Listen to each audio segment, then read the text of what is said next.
ਮੁਰਸ਼ਦ ਅੱਜ ਦਿਲ ਖੂਨ ਦੇ ਆਂਸੂ ਰੋਇਆ। ਅਸੀਂ ਬਾਸੀਅਤ ਮੁਸਲਮਾਨ ਕਿਸ ਰਸਤੇ ਤੇ ਟੁਰ ਪਏ ਆ। ਚੰਦ ਦਿਨ ਪਹਿਲਾਂ ਕਾਰੀ ਸਾਹਿਬ ਨੂੰ ਗ੍ਰਿਫਤਾਰ ਕੀਤਾ ਗਿਆ।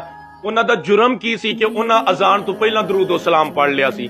ਅੱਜ ਫੈਸਲਾਬਾਦ ਤੋਂ ਕਾਰੀ ਸਾਹਿਬ ਨੂੰ ਗ੍ਰਿਫਤਾਰ ਕੀਤਾ ਗਿਆ। ਉਹਨਾਂ ਦਾ ਜੁਰਮ ਕੀ ਸੀ ਕਿ ਨਮਾਜ਼ ਤੋਂ ਬਾਅਦ ਹੱਥ ਚੁੱਕ ਕੇ ਦੁਆ ਕੀਤੀ ਹੈ, ਯਾ ਅੱਲਾ ਜਿਹੜੇ ਜ਼ਾਲਮ ਲੋਕ ਨੇ ਨਾ, ਬਿਲਖਸੂਸ ਯਹੂਦੀ ਜਿਨ੍ਹਾਂ ਪੂਰੀ ਦੁਨੀਆ ਦੇ ਉੱਤੇ ਇੰਤਸ਼ਾਰ ਫੈਲਾਇਆ, ਇਹਨਾਂ ਨੂੰ ਨੇਸ ਤੋਂ ਨਾਬੂਦ ਫਰਮਾ। ਇਹ ਜੁਰਮ ਬਣ ਗਿਆ ਤੇ ਉਹਨਾਂ ਨੂੰ ਗ੍ਰਿਫਤਾਰ ਕਰ ਲਿਆ।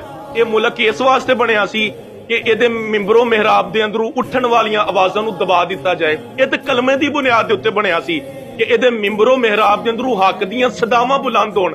ਅੱਜ ਅਗਰ ਮਸਜਿਦ ਦੇ ਅੰਦਰ ਬਹਿ ਕੇ ਮਜ਼ਲੂਮਾਂ ਦੇ ਹੱਕ ਅੰਦਰ ਦੁਆ ਮੰਗਣਾ ਵੀ ਜੁਰਮ ਬਣ ਗਿਆ ਤੇ ਫਿਰ ਸੋਚਣਾ ਤੇ ਚਾਹੀਦਾ ਨਾ ਕਿ ਅਸੀਂ ਮੁਸਲਮਾਨ ਆ ਕਿ ਸਿਰਫ ਮੂਸਲੇ ਆ। ਅਗਰ ਮਸਜਿਦ ਦੇ ਅੰਦਰ ਦੁਆ ਮੰਗਣਾ ਜੁਰਮ ਬਣ ਗਿਆ ਨਾ ਮੁਸਲਮਾਨਾਂ ਵਾਸਤੇ, ਤੇ ਫਿਰ ਇਸ ਕੌਮ ਨੂੰ ਅੱਲਾ ਦੇ ਗਜ਼ਬ ਤੋਂ ਨਹੀਂ ਕੋਈ ਵੀ ਬਚਾ ਸਕਦਾ।